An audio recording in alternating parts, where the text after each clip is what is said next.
Eu sou Renato Mezan, sou psicanalista, professor titular da PUC de São Paulo e membro do Departamento de Psicanálise do Instituto Sede Sapiência. Bem, amor é um conceito múltiplo, né? Bom, evidentemente designa um sentimento, né? E desde os primeiros que pensaram sobre isso, que para variar foram os gregos, né? Se reconheceram diversas espécies de amor, né? Amor entre pais e filhos, amor de membros da mesma família. Os gregos consideravam a amizade uma espécie de amor. Mais tarde veio teologia com o amor por Deus e o amor de Deus pelos homens, né? Naturalmente amor sexual, né? Amor como ternura e assim sucessivamente, né?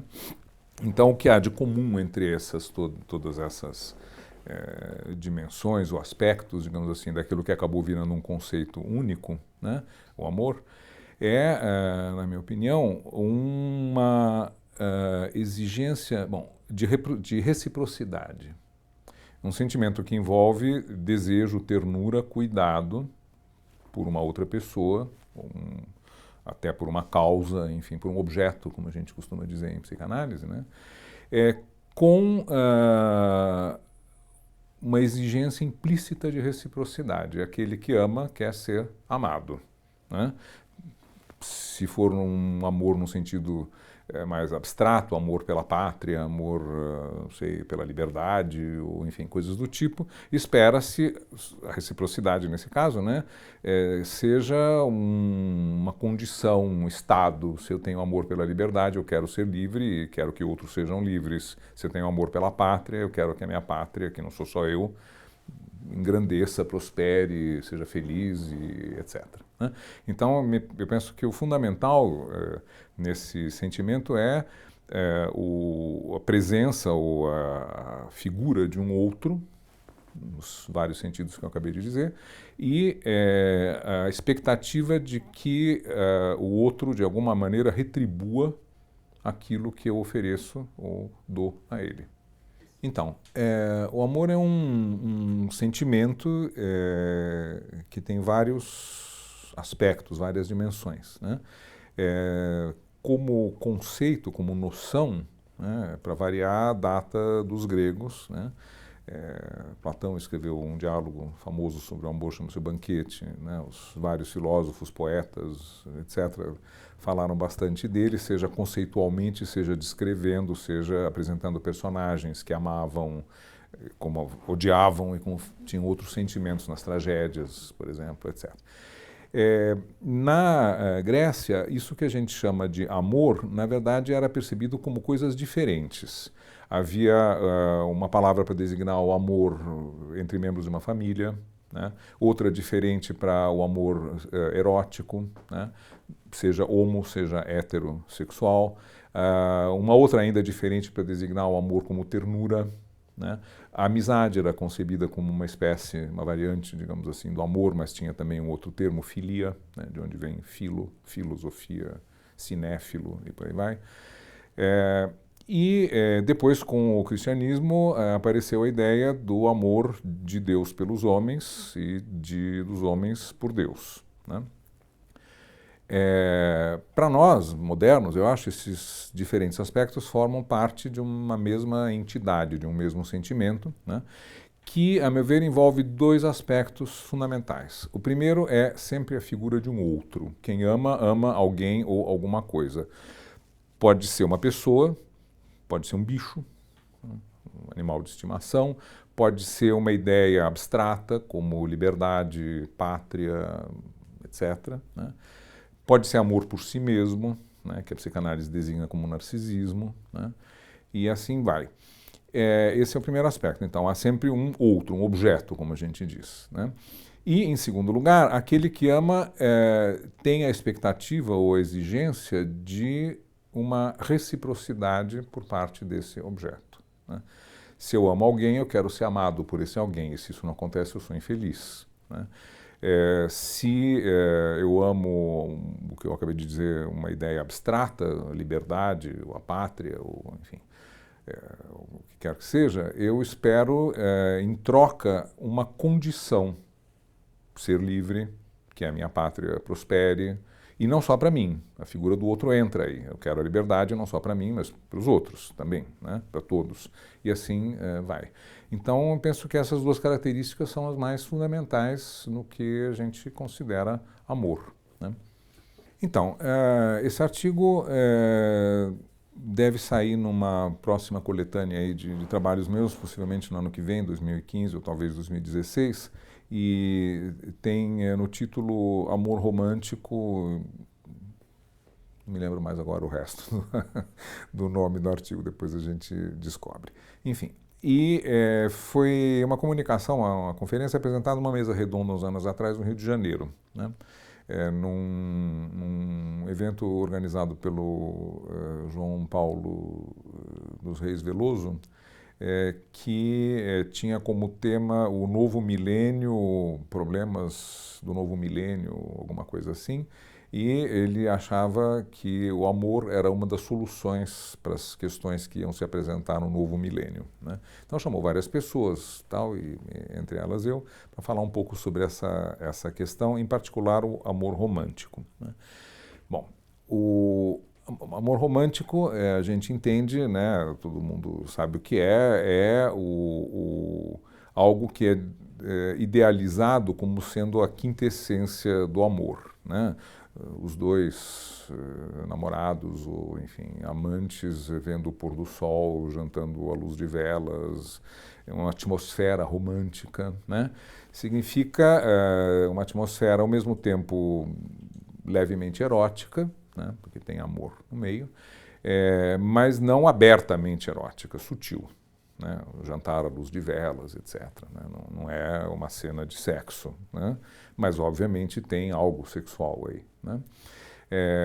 No caso de ser um jantar de um casal, né? Se for um jantar à luz de velas, porque é uma cerimônia à luz de velas, não é amor romântico, né? Romântico remete ao romantismo, né? Que foi um movimento literário, cultural, digamos de maneira geral, musical, na pintura, nas artes, etc., que surgiu no final do século XVIII como reação ao que a tendência predominante antes, que era o classicismo. E a grande sacada, a descoberta, né, dos românticos foi, a gente poderia dizer, a profundidade da experiência subjetiva individual, né? Não que isso não existisse antes, né? Eu falei agora nas tragédias gregas, o Shakespeare não era romântico e os seus personagens são profundos, Racine, Corneille, enfim, né? Mas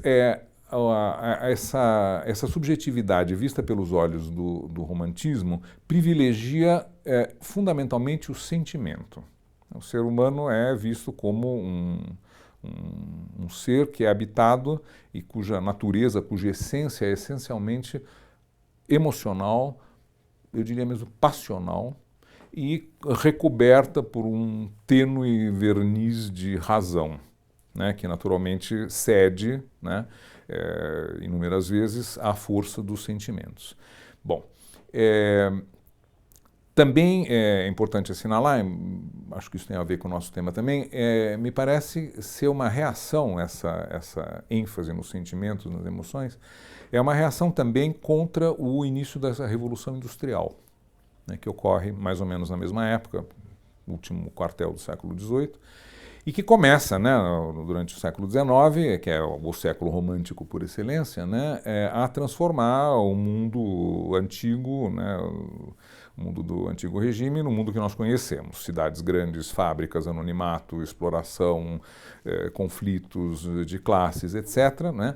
E o indivíduo parece desaparecer no meio disso tudo. Então parece ser um protesto, né, de que o verdadeiro ser humano é esse que o romantismo descreve, né, e que a civilização industrial, de alguma maneira, o corrompe, o torna infeliz, o mecaniza, o aliena, né, de Rousseau a Marx, né? Essa temática vai percorrer o pensamento do século XIX.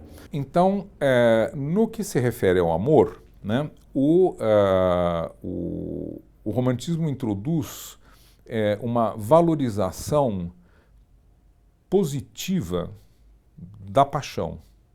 Eu disse há pouco que na literatura pré-romântica, claro que existe paixão, né? E paixões, cólera, ódio, ciúme, vingança, idealismo, sacrifício, solidariedade, amizade, todos os sentimentos, numa intensidade passional, né? Mas, invariavelmente, essa intensidade dos sentimentos conduz os personagens a se danarem, porque não obedeceram àquilo que para o classicismo é fundamental e central no ser humano, que é a razão. Se deixaram levar pela emoção, pelo sentimento e se deram mal. Já no romantismo, né, justamente porque a razão é vista como, evidentemente, parte, né, do humano, mas não a parte principal do humano, né, e se reconhece que ela é, digamos, frágil, né, vulnerável às paixões, então, na literatura, né, romântica, os sentimentos têm uma valorização maior do que tinha sido o caso até então. E, particularmente, né, a forma suprema de amor passa a ser o amor entre um homem e uma mulher, frequentemente contra convenções sociais, né, a gente poderia tomar como exemplo Romeu e Julieta, né? Não é um texto da época romântica, mas o amor entre os dois pôde ser, né, servir de modelo para inúmeros romances, né? Ou então um sim romântico, Morro dos Ventos Uivantes, né? No Brasil, Guarani. Né? Então, amor entre personagens que a sociedade, de alguma forma, proibia, ou cuja união a sociedade proibia. Ele é um índio escravo, ela é a filha do fazendeiro. No Ivanhoé, por exemplo, né, tem o cavaleiro Ivanhoé e tem uma judia, Raquel, né, que não pode se casar com um cavaleiro cristão em plena Idade Média. E assim vai. Né? Então, frequentemente, o amor desses personagens vai encontrar obstáculos e, segundo o desenvolvimento da história, ou eles vão sucumbir a esses obstáculos e vão morrer, não vai ser possível a união deles, etc., etc., né? Ou então vão conseguir se unir, vencer todos os empecilhos e viverem felizes para sempre, né? Que é outra grande idealização, né? Seria muito interessante saber o que aconteceu, né, no castelo da Branca de Neve, depois que ela deixou os anões e foi viver com o príncipe. Tenho certeza que não foi apenas, né, felicidade eterna, permanente. Tinha uma sogra, provavelmente, a mãe do príncipe, né? Pois bem, e o protótipo disso, na verdade, é uma história muito mais antiga do que o romantismo, e quem estudou bem esse assunto foi um historiador francês chamado Denis de Rougemont, que escreveu um livro muito legal que se chama O Amor no Ocidente, né? E para esse autor, Rougemont, o modelo de todo esse amor é a história de Tristão e Isolda, né, que depois foi tema de uma ópera famosa do Wagner, né? Todos os ingredientes estão lá, né? Isolda é a prometida do rei, não me lembro mais de onde, enfim, de um rei lá, e Tristão é o cavaleiro encarregado de buscá-la, né, e trazê-la de navio para esse rei. Acho que é na Inglaterra, mas não tenho certeza, né? Eles vão até a Irlanda, algo assim. Bom, para ter certeza que a Isolda vai se apaixonar pelo rei e ser fiel a ele, etc., há um filtro, né, que ela deve beber, uma poção, uma coisa assim, e por uma série de circunstâncias, quem acaba, a pessoa que ela acaba amando não é o rei, mas é o Tristão, que, no entanto, é leal ao seu rei, portanto está num conflito, né? Naturalmente, o amor vence, né, e eles transam, enfim, têm relações sexuais, etc. Mas ela se casa com o rei. Então, é uma história que já começa com bruxaria, adultério, né, desconfiança, traição, né? Todos os elementos digamos assim, do roteiro romântico estão envolvidos aí. Inclusive a astúcia. né? Há um certo momento em que Tristão e Isolda ficam sabendo que o rei vai espioná-los lá não sei aonde, e é uma cena famosa na qual eles se deitam no bosque, dormem, né? Estão lá no bosque depois de terem feito tudo o que deviam e precisavam fazer, com uma espada no meio. Então, quando o rei chega, né, ele vê que está o cavaleiro e a dama com a espada no meio, e o cavaleiro estaria, então, supostamente guardando a dama, né, e aí as suspeitas se dissipam e por aí vai, né. Então, todos esses elementos fazem com que o amor acabe sendo uma força sempre muito disruptiva, né, visto como uma força disruptiva das convenções. O amor que vence tudo, né? Se sobrepõe a tudo, leva as pessoas a fazerem loucuras, o que, na verdade, é mais a paixão amorosa aí, né, do que propriamente só o amor, né? É um amor levado assim, à incandescência total. E, ao mesmo tempo, né, o amor acaba revelando nesse tipo de imaginário o que o ser humano tem de melhor, mais sublime, de mais espírito de sacrifício, fidelidade, né? Enfim, uma série de características altamente louváveis e elogiáveis, né? E que acabam, então, se contrapondo a essas dificuldades todas, né? Que vão surgindo no caminho desses dois que se amam, né? Último ponto interessante também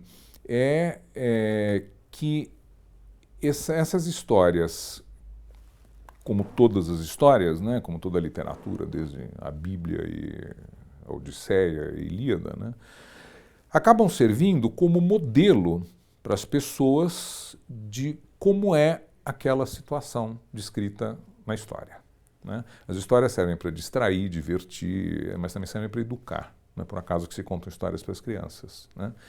E sempre mitos e lendas e, enfim, narrativas de todo tipo serviram como modelo.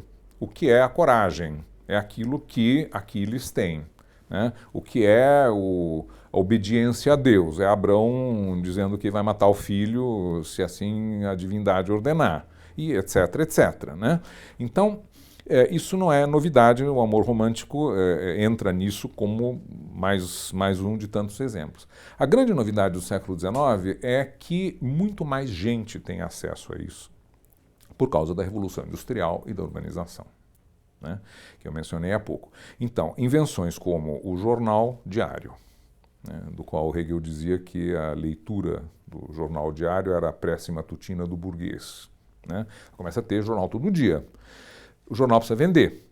Para vender jornal, por assinatura, né, que era a forma como se fazia, bem mais garantida do que vender por unidades diariamente, os editores de jornais tiveram uma ideia genial, eles inventaram o folhetim. E o que é o folhetim? É a história que vem uma vez por semana em capítulos. Você compra o jornal para saber como a história vai continuar.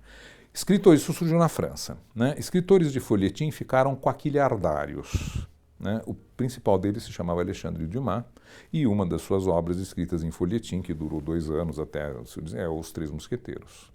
Então, cada semana, né, no jornal lá onde ele escrevia um capítulo por semana, e é por isso que o livro tem 800 páginas, né, porque tinha que durar a história. Bom, hoje em dia isso se chama novela, seriado, e quando a minha mãe era garota, isso na década de 30, né, ela contava dos seriados de cinema. Você ia no cinema para ver Roy Rogers, Tom Mix, que aparecem no Monteiro Lobato, né? E eram episódios, mas não eram episódios como hoje, que o seriado tem um episódio de cada. Não. Termina, cenas do próximo, era a novela daquela época, né? Cenas do próximo capítulo. Bom, com isso, né, é claro que para atingir um grande público, essas histórias transbordam de situações que envolvem justamente o amor romântico.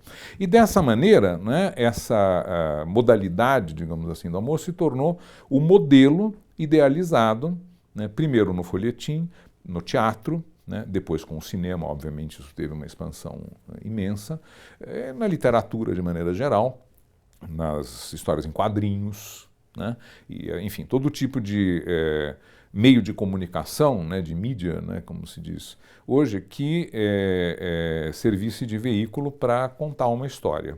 E com isso, o amor romântico acabou quase se tornando sinônimo de amor, né? Então, quando você vê, às vezes, no teatro uma peça escrita antes dessa época, né, você vai ver as paixões, muitas vezes levando à tragédia, a Medeia matando os filhos por ciúmes, né, foi abandonada pelo marido e se vinga nos filhos, mata, cozinha e oferece para o outro comer, né? Enfim, e todo tipo de situação, vamos dizer, psicologicamente tensa, extrema, etc., né? E às vezes isso parece um pouco estranho para nós, porque não está colocado, pelos textos terem sido escritos antes da eclosão do romantismo, né? Não está colocado no vocabulário que a gente conhece, muitas vezes, né? Mas eu penso que sobre o amor romântico basicamente é isso, né? É a modalidade talvez moderna, né? Não sei se pós-moderna ou contemporânea, né, do amor, mas ela acabou servindo como modelo. O casal que se escolhe porque um gosta do outro e não por qualquer outra, por necessidade de aliança das famílias ou enfim, por outras formas como as pessoas se uniam, né, antes do amor romântico, e onde esse sentimento entre os cônjuges não era absolutamente prévio à união. Ele surgia e durante a união, quando surgia. Muitas das histórias onde isso acontece e que foram escritas do período romântico para cá, colocam isso que você acabou de dizer, né? Então, a princesa, que é destinada pelo príncipe, pelo pai, sei lá quem, um barão velho qualquer, mas que se apaixona pelo jovem jardineiro, bonito, simpático, né? E essa é uma história romântica. Todos os casamentos reais, né, desde, sei lá, Carlos Magno para frente, né, foram feitos assim, né, e não consta que tenham sido grandes fracassos todos, né. Tampouco havia, né, na aristocracia, sobretudo, exigência nenhuma de fidelidade. Essa é uma invenção, a fidelidade universal é uma invenção da burguesia, né. Você tem na França, onde boa parte da literatura, ou uma parte da literatura já existia no antigo regime, né, portanto, descreve os costumes da aristocracia, existe até hoje, né, a expressão l'amant régnant, o amante reinante, o amante atual, titular, digamos assim, né? E as condessas, baronesas, duquesas, etc., né, que eram mulheres muito mais livres do que nos países onde vigorava a Inquisição do sul da Europa, particularmente Portugal e Espanha, né, mas também a Itália, trocavam de amante quando assim decidiam. Eu cansei desse, quero outro, qual o problema? E ninguém ficava aborrecido. Então, a última coisa que um conde francês iria se queixar é que ter sido abandonado pela baronesa com quem ele transava até o dia anterior. Mas não quer mais, paciência. Ela que procure outra, eu também vou arrumar outra, né? Então, justamente porque as escolhas eram feitas por terceiros, famílias, né, reais ou não, né, esperava-se que a mulher produzisse filhos, que o nome da família fosse preservado, que ela tivesse assim também um pouco de dignidade, e os reis da França tinham amor. Madame de Pompadour era amante do Luís XV, todo mundo sabia disso. A Madame de Barry era amante do XVI, me parece, né? A Maria Antonieta também teve os seus amantes e ninguém achava nada de demais nisso aí, né? Vejam, depois de 200 anos de amor romântico, o escândalo que foi Charles e a... Como é que é o nome da mulher? Não, a Diana foi a traída e abandonada, né? A Camila, né? Quando ele escreve que para ela, que queria ser o modest dela, não sei o quê, né? Que declara o seu amor, mas de fato eles são um casal feliz. Bom, a Inglaterra ficou escandalizada. Por quê? Porque entre isso que eu acabei de falar e o Charles houve a época da Rainha Vitória, né? Como rei vai ter um amante? Rainha Vitória ficou viúva com 35 anos ou 40 anos ou alguma coisa assim e né, foi encolhendo, minguando, né? E uma boa caricatura da Rainha Vitória é a Rainha de Copas, nos desenhos da Alice no País das Maravilhas que todo mundo conhece, baixinha, gordinha, né? Feinha, né? E um modelo de virtude vitoriana. Bom, primeiro, nem todos os casamentos são feitos por escolha, né? Inclusive em grupos, né, religiosos. Muitas vezes, eu estou mais familiarizado com judeus ortodoxos, não passaria pela cabeça de ninguém deixar a garotada ficar namorando. Com 15, 16 anos já se arranjam os casamentos, que tem que ser naturalmente dentro do mesmo grupo, né, religioso, e com 17, 18 anos se casam, porque no judaísmo se reconhece que um adolescente precisa ter sexo, né, e não pode ser fora do casamento. Então, a solução é sexo dentro do casamento, ou seja, casamento jovem e com gente de boa estirpe, não com qualquer um que aparecer por aí, né? Ou qualquer uma que aparecer por aí. E acredito que seja também assim em outras tendências religiosas mais, digamos assim, endogâmicas, né? Não sei, não estou informado, mas não me surpreenderia se fosse assim, Testemunhas de Jeová, sei lá, ou enfim, algumas denominações evangélicas ou alguma coisa do tipo, né? Mas não posso afirmar isso porque eu não sei, né? Só estou dizendo que não me surpreenderia. Agora, na sociedade, digamos, mais ampla, né, o modelo é o casamento por escolha. O problema é que, até chegar no casamento, hoje em dia você tem, por uma série de evoluções nos costumes, com as quais eu acho que a psicanálise tem algo a ver, né, no sentido de valorizar a dimensão sexual, a dimensão erótica, etc., né? E valorizar no sentido não de dizer transa com quem você quiser desde os 15 anos, obviamente ninguém diria isso, mas ressaltando a importância fundamental, né, como força motriz do comportamento humano, a dimensão sexual. Essa é a grande descoberta da psicanálise 120 anos atrás, né? Deixou os vitorianos estarrecidos, né, mas não deixa de ser verdade, né? Dizia o Freud que todo mundo sabia disso, menos os médicos, né, principalmente as babás, por exemplo, falando da sexualidade infantil, né, que principalmente as babás, qualquer babá sabia que as crianças eram seres sexuais, embora evidentemente não no sentido adulto, né, mas eram capazes de tirar prazer do seu próprio corpo e não necessariamente se masturbando nos genitais, né, chupando o dedo, por exemplo, né, enfim, brincando com partes do corpo e tal. As babás estão cansadas de saber isso, né? Só não sabem os pediatras, né, que se revoltam contra a ideia de uma sexualidade infantil. Mas, então, o que está acontecendo, né? Os adolescentes começam, né, cada vez mais cedo e também em função da enorme quantidade de estímulos para o desenvolvimento de uma sexualidade ou para aparição, digamos assim, pública dessa sexualidade, né? Outdoors, esportes, praia, né? Quando eu estava escrevendo o Freud, Pensador da Cultura, eu me interessei pela época em que o Freud viveu em Viena, fim do século XIX, meados do século XIX. Final do século XIX, início do XX, né? E eu li um livro escrito pelo Stefan Zweig, que se chama O Mundo que Eu Vi. Nesse livro ele descreve o que era a vida de um jovem vienense, né, final do século XIX, 1895, 1900, 1905, que é a época em que o Freud está fazendo as suas descobertas fundamentais. O capítulo chama-se Eros Matutinus, né?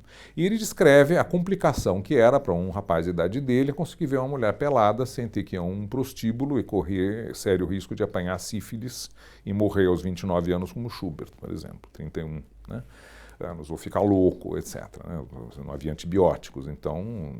Bom, a forma popular eram os cartões postais, né, seja de mulheres europeias, prostitutas, atrizes, etc., seja de selvagens, que frequentemente apareciam peladas ou com os peitos de fora, etc. Então está cheio de cartão, basta entrar na internet, você tem milhares, né, de cartões de fotos de africanas, indígenas, australianas, sei lá, hotentotes, etc., a pretexto de fotografias, documentar os costumes, né, tinha também essa finalidade, sei lá, escaras, marcas tribais, enfim, né, como vivem os selvagens e etc.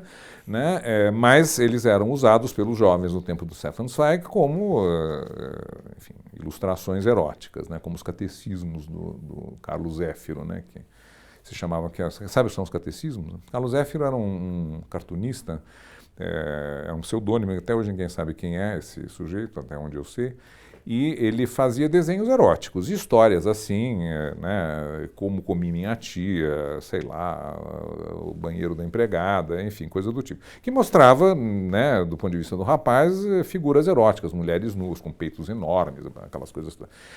E para os meninos ficarem olhando aquilo, não podia ficar olhando. Então, botava dentro do catecismo, né? E quando a mãe dizia assim, meu filho, o que você está lendo? Ah, mãe, estou estudando o catecismo, olha aqui, entendeu? E dentro estava a revistinha, né? Por isso chamam-se catecismos, né? Não existia isso. Então, ele disse que esses cartões se conseguia nos cafés, pagava-se caro, né? E se passava de mão em mão, o garçom ia assim, dizia, olha, hoje tem aqui um novo, que você quer dar quanto custa? 5 gulden, então tá aqui. Um negócio meio por baixo do pano, né? E eles levavam para casa, como se diz até hoje na França, né? Uma coisa que é a socapa, assim, escondida, é sous le manteau, né? Embaixo do manteau. No Brasil ninguém usa mantô, então não tem muito sentido essa expressão. Mas era, né, pegava, enfiava o negócio, chegava lá, ia direto para o banheiro, né, e acontecia o que você pode imaginar. Então, isso não existe mais hoje. Né? Se meninos ou meninas querem ver alguém praticamente nu, basta ir à praia ou ao clube. Biquíni, sungas minúsculas, né? Você quer admirar qualquer parte do corpo humano que te interesse, né? É só olhar. Né? É a mesma coisa no cinema, a mesma coisa, né, na televisão. A primeira vez que houve que eu me lembro, né, era a Juma Marruá, numa novela que teve a Cristiane. Enfim, isso aí nos anos 80, né, ia aparecer pela primeira vez uma mulher pelada tomando banho numa cachoeira, não sei o que, tal, aquela grande coisa. Né? Então, a televisão funcionou nesse momento como uma espécie de autorização. Isto é permitido, isso é artístico. Né? Os nus artísticos, né, que eram a outra possibilidade para o menino que queria saber como era o peito de uma mulher, ou que, sei lá, como a menina queria saber como era um pênis masculino, e aonde? Na igreja, ou no museu, né, para ver cenas mitológicas, etc., e o nu artístico servia para representar, enfim, coisas artísticas, mas também eram ótimos estudos de anatomia, né? O homem vitruviano do Leonardo está pelado. Né? Tem lá, inclusive quando ele descreve as proporções, qual é a proporção do pênis em relação à orelha, ao pé, não sei o quê. Você quer saber, uma menina que quisesse ver, não podia ver o irmãozinho, sei lá, estudava história da arte, ia no museu, pegava o homem vitruviano, botava lá e ficava olhando o que quisesse. Né? Então, nada disso é necessário hoje em dia, né, em função do avanço dos costumes, da relativa liberação sexual que existe, né, e que hoje se traduz no ficar. Ora, o problema do ficar é que a vantagem é que você pode ficar com quem quiser ficar com você. Né? O problema é a superficialidade, a inconstância, a falta de compromisso, né, e a banalização eu diria do sexo, né, nessa idade. Né? Então, o que acontece? Quanto mais você tem, digamos assim, essa banalização, mais idealizado fica o amor, que é aquilo que você não tem e não conhece. O que você conhece é que você vai na balada, aí tem um menino bonitinho, uma menina bonitinha, tal, ficam lá naquele amasso, não sei o quê, nos beijinhos, mas, no dia seguinte não sabe nem quem é. Né? Com quem você fica? Com 5, mãe. Quem? Sei lá. Né? Bom, diante disto, né, o que existia, por exemplo, quando era mais ou menos uns 50 anos atrás, quando eu estava na adolescência, né, havia todo um ritual para você pedir em namoro a menina. Né? E então havia um compromisso de estarem juntos, naturalmente de um compromisso de fidelidade, né, e etc. E alguma coisa que ia além, digamos assim, dessa pura descarga de excitação sexual, que na verdade acaba não sendo descarga nenhuma, né? Porque não leva a lugar nenhum. Você dá um abraço, um amasso, que lá não acaba a excitação, né? Muitas vezes aumenta, ao contrário. Aí acaba a balada, você vai para casa e fica a ver navios, né? E houve uns anos atrás um livro que fez um sucesso estrondoso, né, nos anos 80, que se chama Os Sentidos da Paixão, né, da Companhia das Letras. Eu participei desse ciclo, isso foi em 87, sei lá, 86, alguma coisa assim. Até hoje, né, eu recebo direitos autorais e alguns centavos a cada exemplar vendido, e já passou dos 35 mil livros vendidos. 35 mil livros vendidos é um número expressivo, né, num país de pouca leitura como é o Brasil. E nessa coletânea, né, de conferências, a palavra paixão foi examinada em diversos sentidos, né? Claro que tem alguém falou sobre o amor, paixão, mas também tem as outras paixões, né? A amizade, eu falei sobre a inveja, havia, sei lá, o ciúme, o ódio, a cólera e assim vai, né? Então, eu estou usando o termo paixão aqui no sentido de de um movimento emocional que se caracteriza pela intensidade, não necessariamente pela qualidade, pelo conteúdo dele. Pode haver um ódio passional, uma vingança passional, um crime passional, né? Um amor passional, etc., né?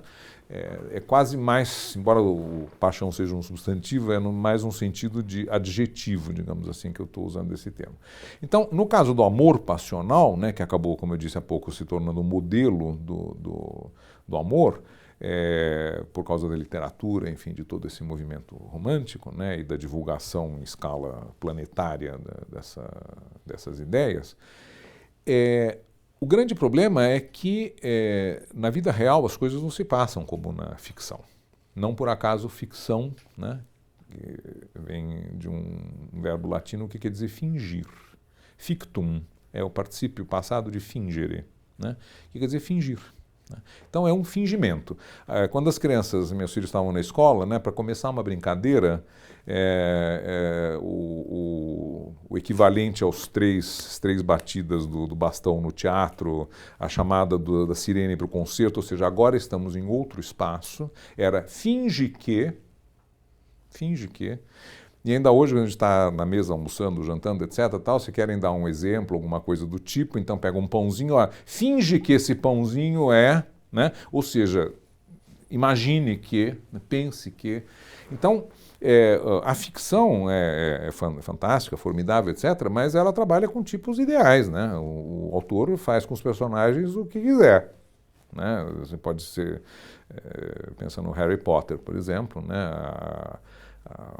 A Janet Rowling criou um mundo paralelo, inteiramente improvável, completamente absurdo, né, do ponto de vista lógico, racional, etc., mas na hora que você compra o livro, você assina junto com o cheque ou com o cartão de crédito uma espécie de contrato. Vou suspender a crença na realidade disso aí, vou entrar no jogo, né? Então, se uma vez você entra no jogo, existe o mundo dos bruxos e ela vai descrevendo o mundo dos bruxos como ela entende, né? Como ela pretende que você entre, e muito bem feito, bem escrito, você entra nesse mundo e o resultado foi o sucesso todo da série. Não, eu digo que o modelo do que é o amor passional é criado pela ficção. E na medida em que essa ficção se torna um modelo identificatório, né, um objeto a ser alcançado, um ideal, um valor, né, portanto algo desejável, né, intensamente desejado, né, as pessoas se medem contra esse modelo, com essa vara. E fica faltando muito, né? Quem é capaz de, na vida real, ter um amor como o do Tristão e da Isolda, né? Ou, sei lá, dos grandes Ana Karenina, sei lá, né? Então,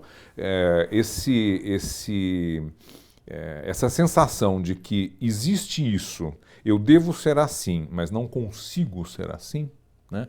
É um forte motivo de aborrecimento, humilhação, Né? Especialmente na medida em que a propaganda, a publicidade, enfim, o mundo à sua volta diz que todos são assim. Você também pode ser assim. Se você comprar o sabonete tal, se você usar perfume tal, se tiver o carro tal, o gadget da moda, o celular, MP, não sei que número, etc. Né? Então você vai estar na crista da onda.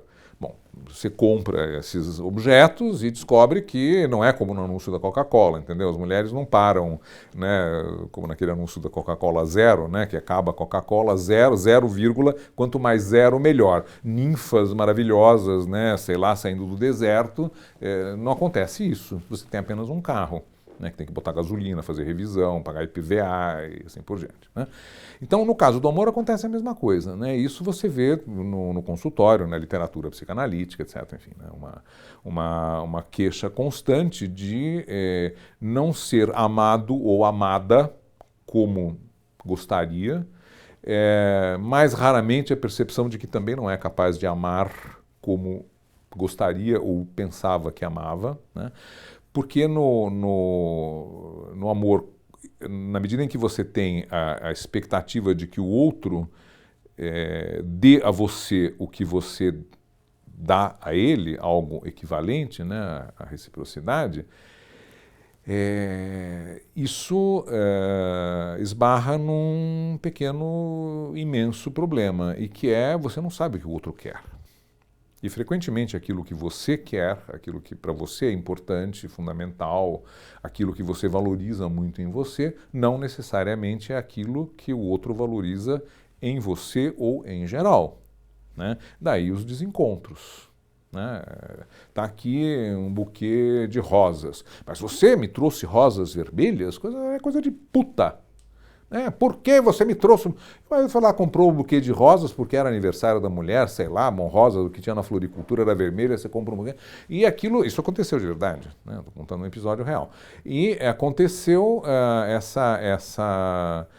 por quê? Porque o significado do buquê, né, de rosas vermelhas para aquela mulher era um significado extremamente pejorativo, era quase um insulto, né? Enquanto para a pessoa que estava comprando era um buquê de flores, não tinha essa significação. Então, esse é um exemplo talvez extremo, mas você tem como isso dezenas todos os dias, né, na vida prática na verdade, a paixão, na medida em que ela é incandescente e coloca exigências de desempenho, de afeto, de sacrifício extremamente grandes, ela é quase por definição fadada ao insucesso. Né? Esse exagero todo raramente consegue aquilo que objetiva na relação. Eu não estou dizendo que é ruim você ser uma pessoa apaixonada, envolvida com o que você faz, pensa, sente, não se trata disso, o assunto não é esse. Né? Eu estou dizendo que na relação, né, quanto maior a altura, maior o tombo. Muito simples. Okay. Né? E, ao contrário, me parece que a paixão se distingue aí, né, do amor. O amor passional, digamos, se distingue do amor sem ser passional, né? Na medida em que nessa outra modalidade é menos espetacular, menos estridente, provavelmente por isso mais duradoura, mais moderada, você não pode viver o tempo todo no volume máximo do rádio, né, do aparelho de som, fica surdo. Né? Precisa ter modulação. Né? E eu penso que o ideal, né, o que é mais capaz de produzir resultados satisfatórios para a dupla, não é a situação frequentemente inicial no relacionamento de paixão, maravilha, essa menina maravilhosa me ama, eu amo essa menina maravilhosa, ao contrário, o rapaz, enfim, qualquer combinação possível dos gêneros, né?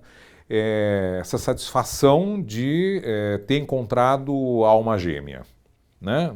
Muito bem, começa assim, ótimo, tal. Mas, né, isso não dura dessa maneira para sempre.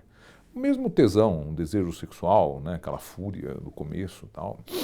Não quer dizer que casais com 50 anos de casado não possam ter relações sexuais satisfatórias. Podem, né? E tem. Mas não com a mesma, digamos assim,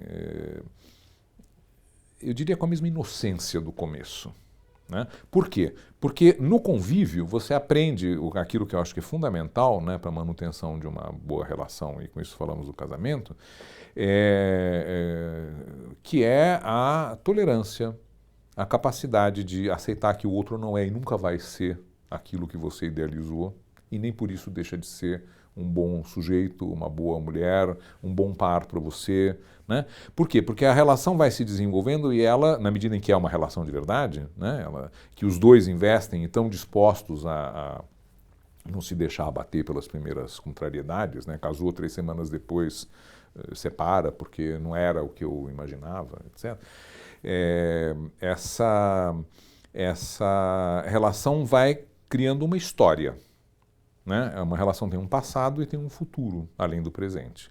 Nós já fizemos juntos isso, e são as fotografias, as viagens, os filhos, a casa, sei lá o quê, né? As aventuras que aconteceram, os incidentes pitorescos. Lembra daquela vez em que estávamos no cinema e aconteceu não sei o quê, papapá, papá, ou que você ficou doente, enfim, tem um passado, né, que é compartilhado pelos dois e significativo para os dois. E tem um futuro, né? Nós queremos estar juntos porque temos ainda coisas a fazer juntos, nem que seja cuidar dos netos, entende? Ou quando, sei lá, se aposentar, vamos então viver não sei aonde, né? No amor, que eu chamaria talvez de maduro, o um não é tudo para o outro, e o outro não é tudo para o um. Isso é fundamental. Né? Há um espaço de individualidade, de interesses próprios, enfim, de vida própria, né? Meu, o mesmo seu e um nosso. Né? Se há uma exigência de que o nosso recubra tudo, não tem espaço nem para um nem para outro. As tensões vão explodir de alguma maneira. Eu penso que a gente pode considerar adulto uma pessoa que tem algumas características. Acho que a primeira delas é conseguir conviver com a inevitável frustração que a vida traz em matéria dos seus desejos. Né? O próprio do infantil, da criança pequena, é quero tudo já agora. Né? E boa parte da educação consiste em mostrar que não é possível ter tudo já agora. Né? E que nem por isso você deixa de ser uma criança amada, você tem coisas para você se divertir, etc. E, enfim, espaço para você e tal, mas não dá para fazer. O que leva, evidentemente, as pessoas, né, ao longo da vida a buscarem essa realização ideal no mundo da fantasia. Onde é que eu sou amigo do rei? Né? Em Pasárgada. Né? Mas eu sempre pensei assim, por que se eu fosse para Pasárgada eu não queria ser amigo do rei? Eu queria ser o rei. Né? Como naquela canção do Chico, né? Agora eu era o rei e meu cavalo só falava inglês. A noiva do cowboy era você, além das outras 3. Esse é o mundo perfeito. Tá certo? Meu cavalo fala inglês, portanto eu não preciso aprender, né? Eu tenho a noiva do cowboy, você e as outras 3, ou seja, uma, né, para cada semana do mês, e eu sou o rei. Então, aí você tem mas isso é no mundo da fantasia, né? Tá certo?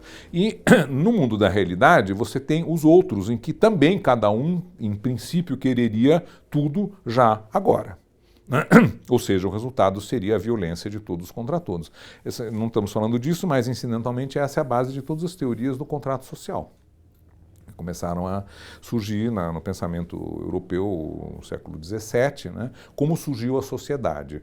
Falava-se, né, de um estado pré-social, seria uma horda, né, a guerra de todos contra todos. Né, o lobo é o homem do lobo, disse Hobbes. Né. Por quê? Porque cada um quer tudo já agora. E para isso mata, estripa, rouba a mulher do outro, a fêmea da caverna, sei lá, arrasta pelos cabelos, esse tipo de coisa. Bom, vida em sociedade é impossível assim. É necessário algum tipo de restrição dos impulsos.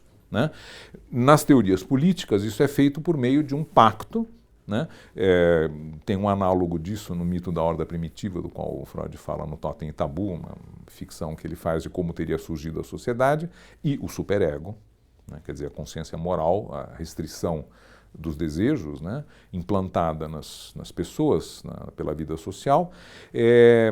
em que cada um abre mão de uma parte, maior ou menor, né, segundo os vários teóricos, da sua liberdade, que significa liberdade para matar, enfim, exercitar o seu poder e a sua força bruta sem nenhuma restrição, abre uma parte desta liberdade, né, desiste dela, em troca de alguma coisa que só uma autoridade legítima pode proporcionar, que é a segurança. Então você elege um cacique, e o que o cacique disser vale. Né? O jogo de futebol tem um juiz. O juiz pode errar? Pode. Dá pênalti que não existe? Sim. Né? Mas supõe-se que ele esteja agindo de boa fé. Tá certo? Então, nessa hora, você tem algo que que as crianças aprendem, né, no jogo e na brincadeira. A regra vale. E o que quer dizer a regra vale? Quer dizer que eu tenho que respeitar a regra mais do que o meu desejo de vencer. Isso é fundamental na educação. É o primeiro passo no tornar-se adulto. Um dos primeiros passos, digamos assim, no caminho de se tornar adulto. E é uma experiência dolorosa, frustrante, leva, como eu disse, né, muitas vezes ao estabelecimento de um mundo de fantasia, no qual o que eu quero é possível, a varinha de condão, enfim, etc. Né? O Harry Potter, mais uma vez, mostra que mesmo no mundo da varinha de condão, nem tudo é possível e é muito perigoso, né? Porque eu tenho uma varinha de condão, mas o Voldemort também tem uma varinha de condão. Né? Cuidado com a varinha do Voldemort. Né? Então, esse é um ponto fundamental. Tolerância, né, aceitação dos limites do teu desejo. Né? Limites esses que são impostos de fora para dentro pelo fato de que você vive em sociedade. A opção é você ir para a ilha deserta, né? E lá você terá total liberdade de fazer tudo o que você quiser, mas você não vai ter a possibilidade de encontrar na realidade objetos que satisfaçam os seus desejos, digamos assim, lícitos, permitidos. O Woody Allen tem uma frase maravilhosa que eu vi na camiseta do meu filho recentemente, diz assim: a realidade é muito dura, mas é o único lugar onde você pode comer um bom bife. Né? Isso resume tudo. Se eu quero comer um bom bife, eu tenho que viver na realidade. E realidade quer dizer os outros. E as instituições, e os valores, as normas, as regras, as falhas. A sociedade de hoje é uma sociedade, de maneira geral, da abundância, né? Cada vez mais, e numa escala sem precedentes na história da humanidade. Né? Além de ser psicanalista, eu me interesso muito por história. Fui professor de história durante alguns anos. Então, uma coisa que eu sempre me reporto é a experiência histórica. E a experiência histórica pode ser do Homem das Cavernas e pode ser a experiência da geração do meu pai. Né? Que nasceu em 1917 e morreu em 1994, ou seja, atravessou o século XX, que foi talvez o século mais sangrento e bárbaro, né? E estava no centro do furacão como judeu vivendo na Europa, naquele momento.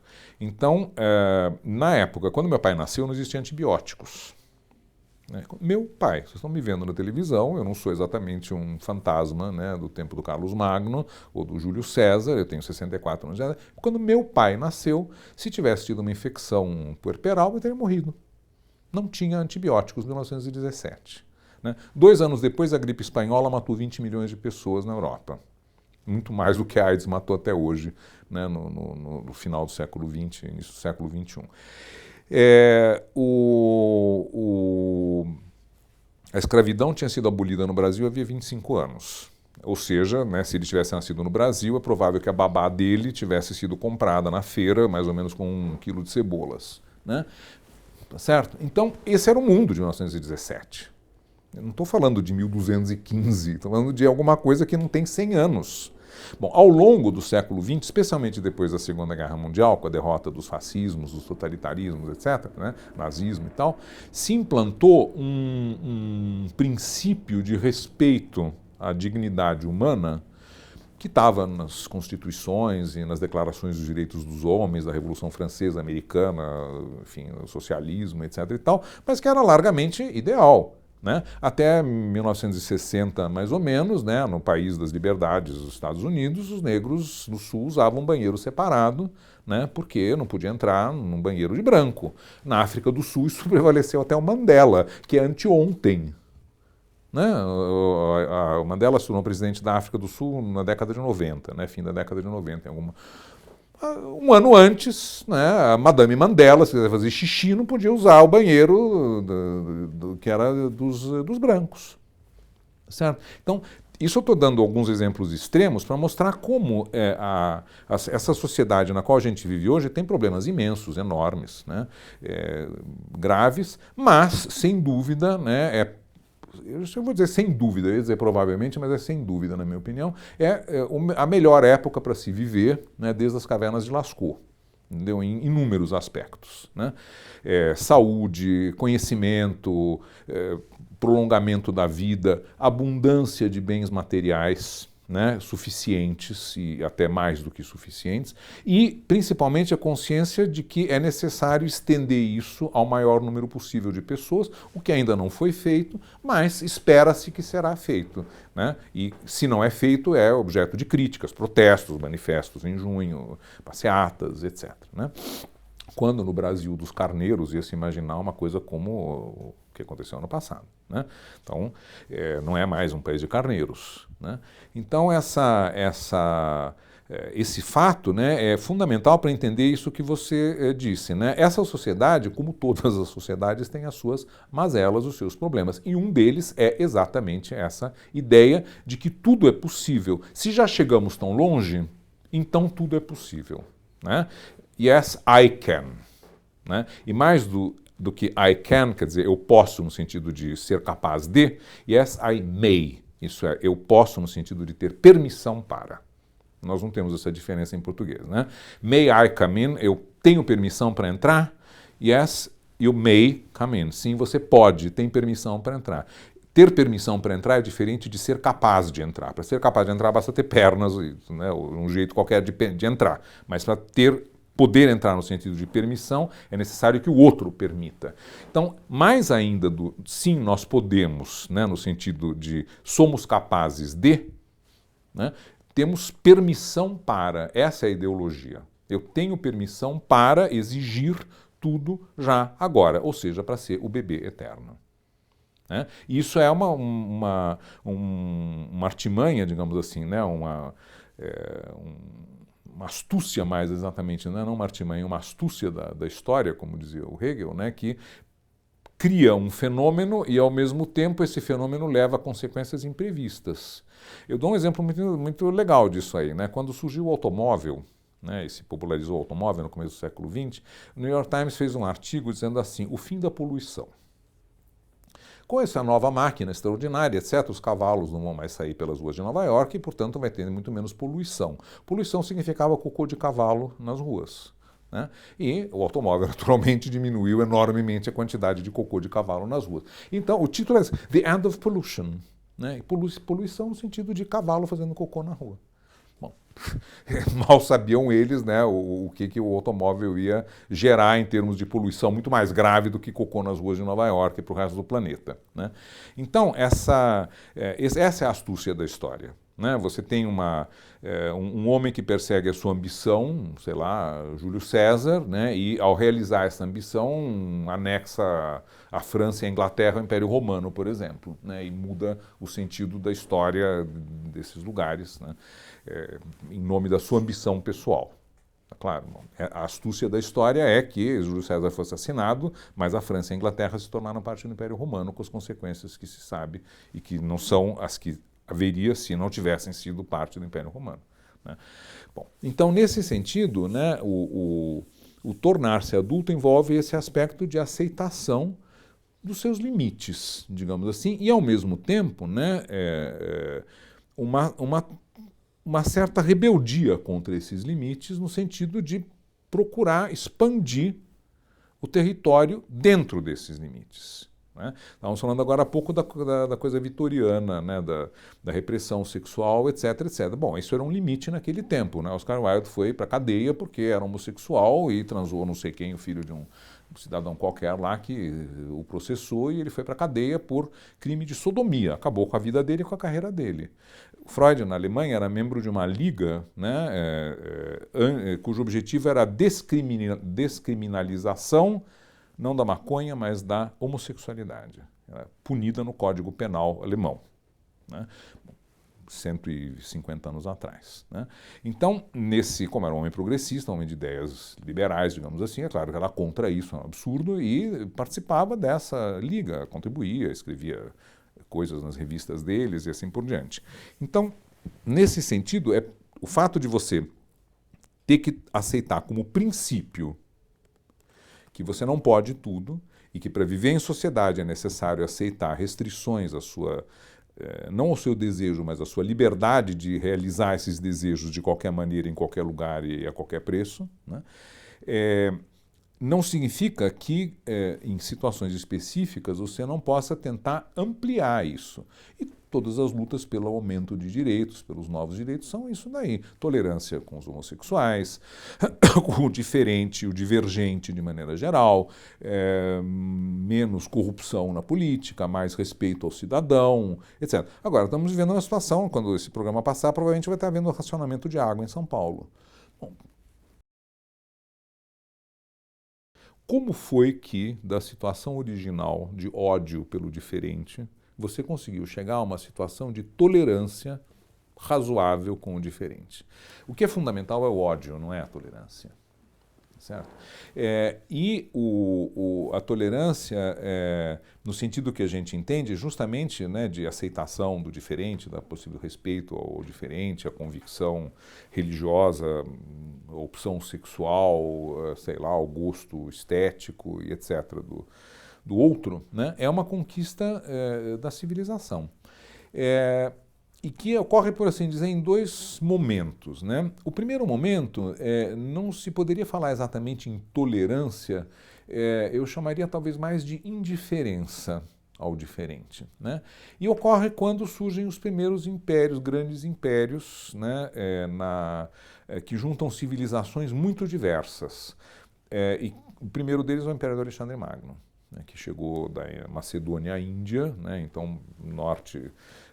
onde hoje é Turquia, Egito, o que tinha sido a Síria, a Babilônia, onde hoje é o Iraque, o norte da Índia, a Grécia. Bom, civilizações avançadas para a época, né, os egípcios, os babilônios, os gregos, etc., e que conviveram sob a mesma autoridade política, para dizer de maneira resumida. Cada um tinha a sua religião. Com exceção dos hebreus, eram todos politeístas. Então, imagina a quantidade de deuses que eram venerados no Império de Alexandre Magno, algumas dezenas, no mínimo, né? Depois, o Império Romano fez a mesma coisa em escala maior ainda. Então, qual era a política desses dominadores? Em hipótese alguma, passava pela cabeça de alguém que todo mundo tinha que ter a mesma religião. Primeiro porque embora eles pudessem ser intolerantes em matéria de religião, Sócrates foi condenado a beber cicuta e a acusação contra ele foi de impiedade. Ele estaria introduzindo novos deuses na cidade, corrompendo a juventude, ensinando essas novas e erradas teorias à juventude. Ele foi acusado disso, defendeu-se, não conseguiu, teve que beber cicuta. Então os gregos podiam ser bastante intolerantes em matéria de religião, pelo menos no tempo do Sócrates, né? Mas tirando um outro caso assim excepcional, né, na própria religião politeísta não existe a necessidade de impor coisa alguma, né?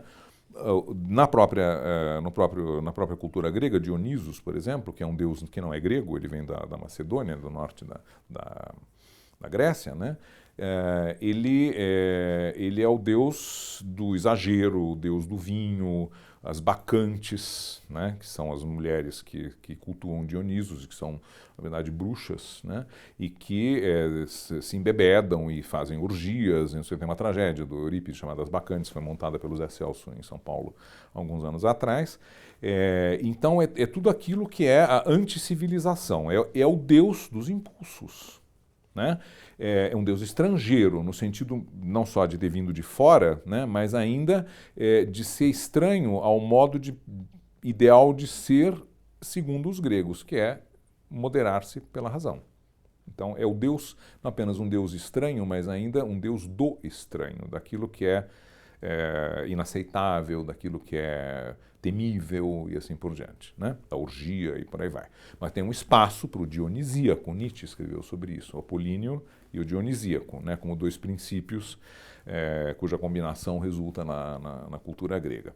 Pois bem, então, nesse momento, né, quando impérios continentais, a gente poderia dizer, né, se instalam, a norma é o que nós chamaríamos hoje de tolerância, de aceitação, né?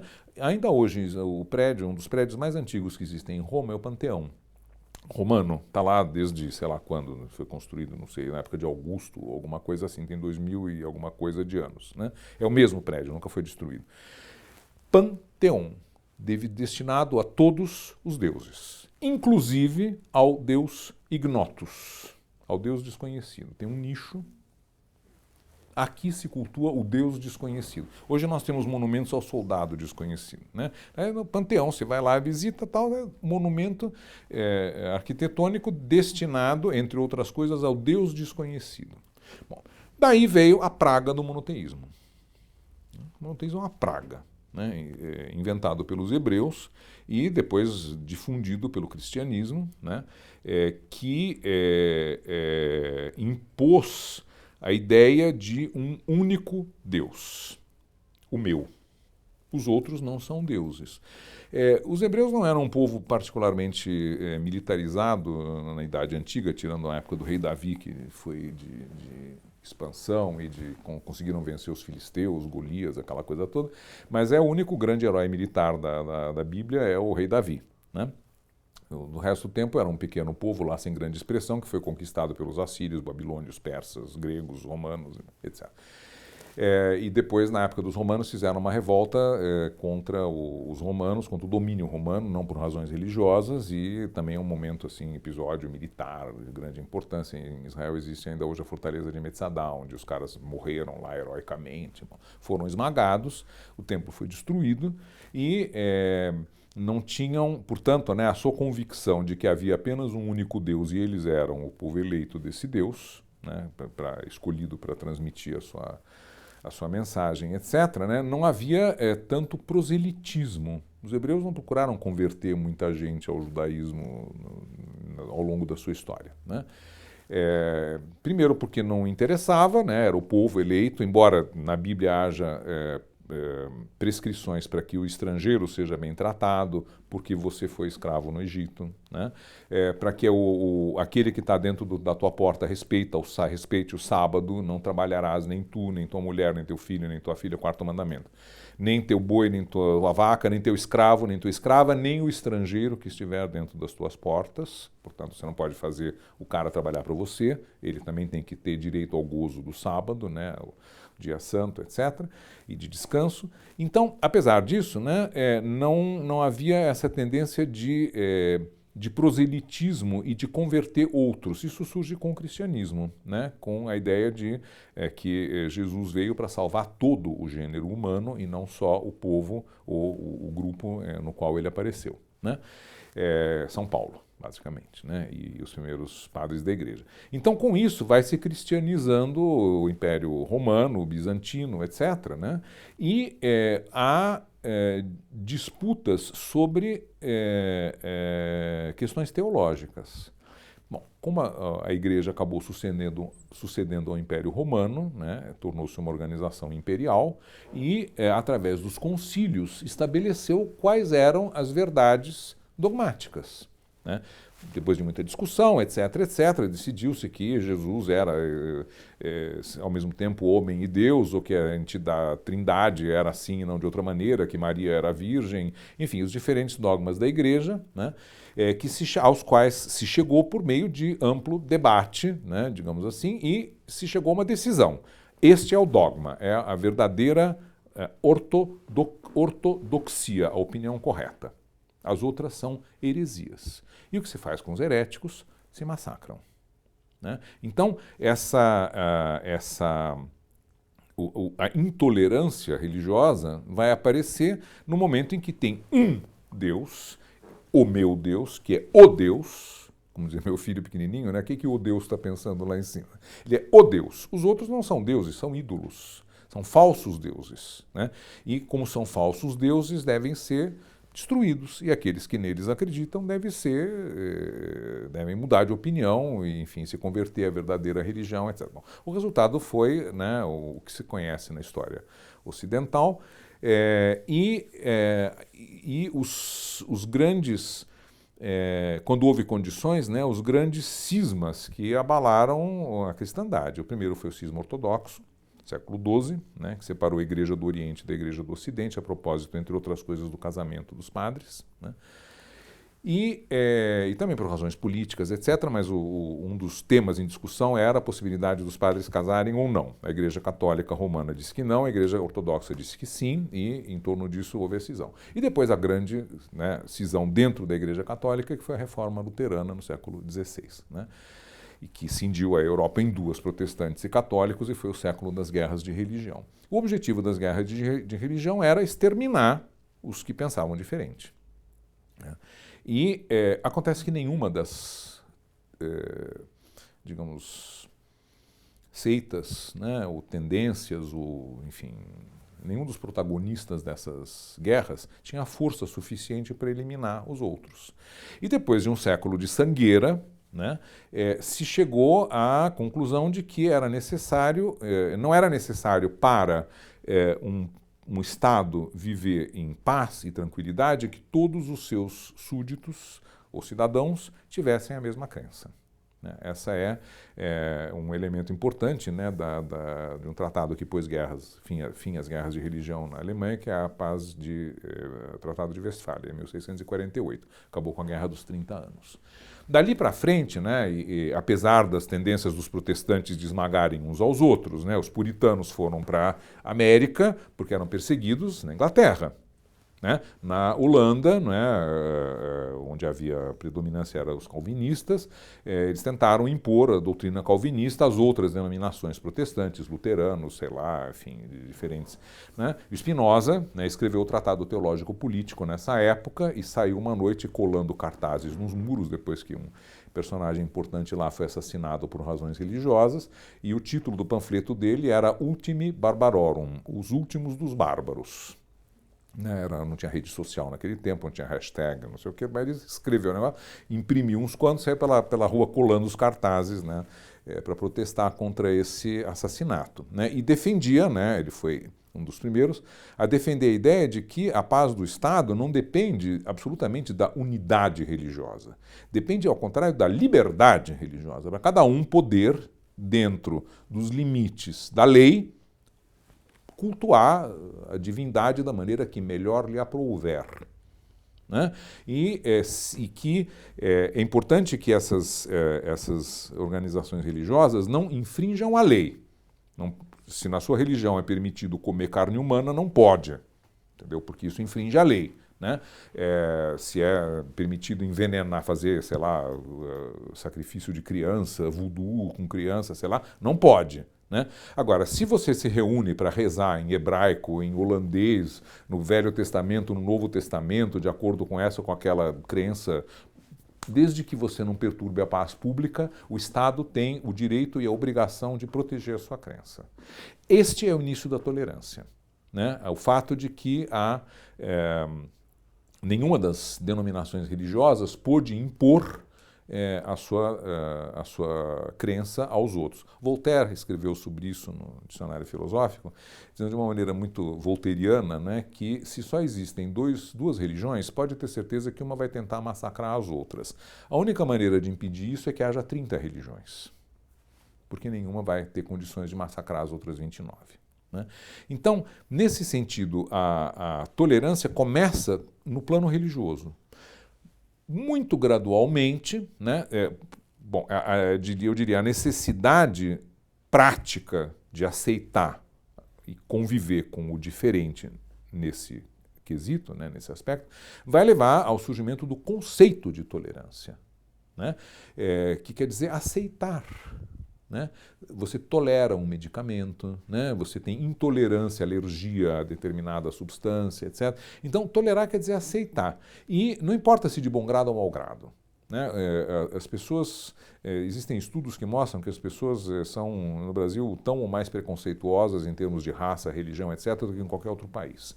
Com a diferença que eu posso ser preconceituoso contra quem eu quiser, desde que isso seja uma opinião e não se manifeste no maltratamento ao membro daquele grupo que eu desprezo, odeio, tenho nojo, tenho medo, etc., né? Bom, agora, como se constitui essa figura do outro odiável, né? Bom, a psicanálise tem uma resposta que já tinha sido antevista pelo Sartre, né, na questão judaica, que é um texto que ele escreveu depois da Segunda Guerra Mundial, onde ele dizia, entre outras coisas, somos todos judeus, né? Estarrecido pelos horrores do nazismo, etc., né? E ele dizia assim, o que acontece? Ele tenta entender a psicologia do antissemita, que é, na verdade, a psicologia de qualquer preconceito. Aquilo que você teme e odeia em você mesmo, você quer se livrar. Você projeta no outro, né? Então, o que é o judeu para o antissemita? É o anti-eu. Exatamente aquilo que eu tenho em mim, que eu recalco em mim, que eu odeio em mim e que eu temo em mim. Tudo isso é ejetado e recobre a figura do outro, que fica, consequentemente, odiável, temível, perigoso e tem que ser exterminado. Certo? Quando se tivessem, né, hoje em dia o preconceito, por exemplo, maior é contra os fumantes. Como eu fumo cachimbo, então eu tenho alguma experiência no ramo, né? E eu costumo dizer muito bem, um dia eles vão conseguir exterminar todos os fumantes. Vai acabar, vai haver paz na Terra? Não. A próxima vítima vão ser os carecas, né? E por que os carecas? E por que não os carecas? Ou os obesos? Ou os que, sei lá, desdentados? Os caolhos, né? Alguém vai ter que suportar, algum grupo vai ter que suportar a paranoia, né, antitabagista que existe hoje. Estou dizendo que o fumo faça bem, não sou idiota, né? Agora, você criar legislação que impede as pessoas de conviverem, né, com aqueles que fumam, etc., não em espaços fechados, enfim, mas coisas ridículas como existem hoje. Você tem uma legislação que se você tem 3 planos, por exemplo, embaixo de uma marquise, você não pode fumar. Então você está no aeroporto de São Paulo, na Congonhas, por exemplo, né, no meio da Avenida Washington Luiz, com os aviões e os automóveis, e aí vem um cidadão e diz, você não pode fumar aqui, tem que atravessar a rua e se expor a ser atropelado para poder fumar o seu cigarro. Eu não fumo cigarro, isso não me prejudica a mim mesmo, mas eu acho isso ridículo, simplesmente, né, absurdo, intolerável, né? Enfim, essa é a minha opinião. Agora, essa questão do outro ser objeto de um preconceito, né, os grupos humanos precisam de cimentos para a sua própria identidade, né, para poder dizer nós. E uma das formas de você, mais eficazes de você dizer nós, como nas conjugações de verbo, né, eu, tu, ele, nós, vós, eles. Nós, vós, eles. Né? No Bolinha, a gente lia quando era pequeno, nem se existe ainda essa revistinha, né? Luzinha, Bolinha, tinha a Turma da Zona Norte. A Turma da Zona Norte eram os infrequentáveis, né? Aqueles que de maneira nenhuma você pode ser amigo, né? O perigoso, nem se sabia onde era a Zona Norte, sei lá, né? A Zona Norte do Rio de Janeiro, eu queria dizer, né? Mas era o pessoal assim, os outros, né? Então tinha menina não entra. Então o Bolinha tinha 2 inimigos, né? As meninas que queriam entrar no clube e a turma da Zona Norte que ameaçava nós. Nós podia incluir só os meninos, clube do Bolinha, ou os meninos e as meninas contra a turma da Zona Norte. É elástico o conceito de nós, né? Os judeus que têm um humor muito aguçado e sarcástico, né, costumam ter uma história que é ótima, que diz assim, 2 judeus naufragam numa ilha deserta. O que eles fazem imediatamente? 3 sinagogas. Uma do rito ortodoxo, outra do rito liberal e uma terceira na qual, pelo amor de Deus, nenhum de nós põe os pés. Entendeu? Então, essa é a situação dos caras na ilha deserta, né? Então, por que isso? Porque você precisa de uma fronteira. Quanto mais digamos assim, parecidos, o eles e o nós, mais você precisa inventar diferenças, porque senão eles correm o risco de se assimilar a nós. E aí quem vai ocupar o lugar de eles?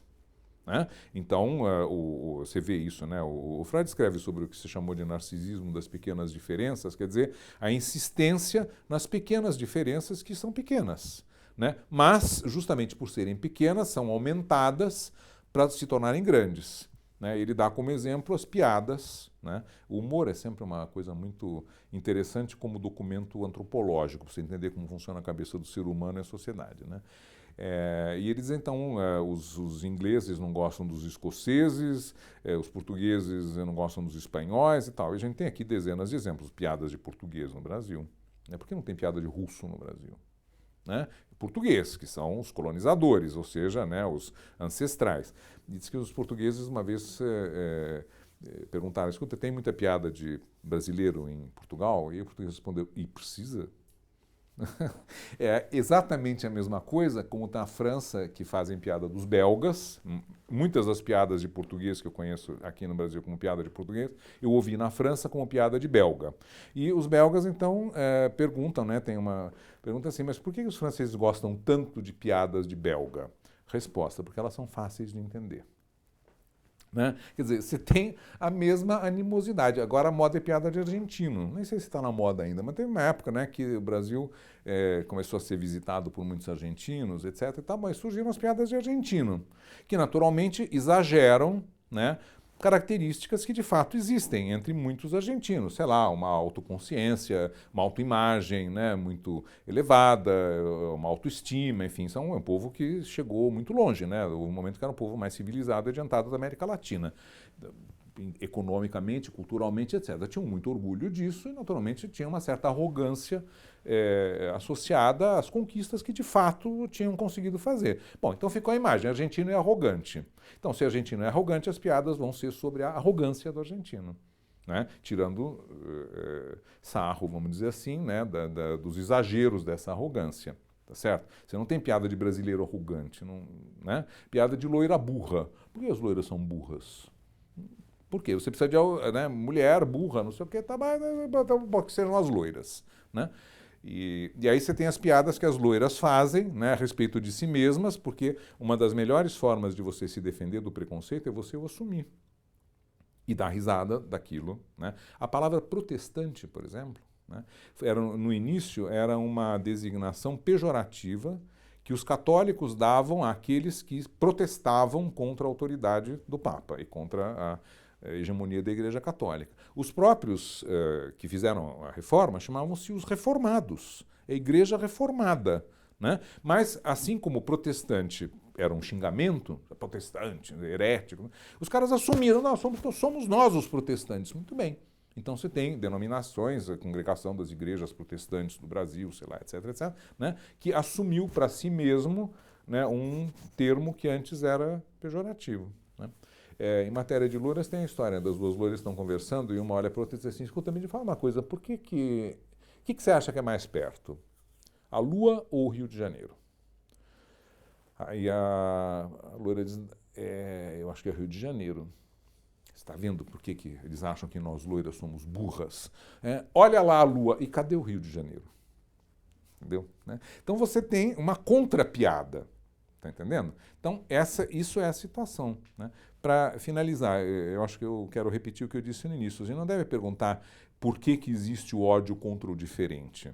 Né? A gente deve perguntar como se chegou a limitar esse ódio contra o diferente e o que pode ser feito para limitar ainda mais esse ódio no sentido de favorecer a convivência civilizada entre as pessoas. Olha, essa questão talvez seja a mais importante que a sociedade brasileira, né, vai enfrentar nas próximas décadas. Né?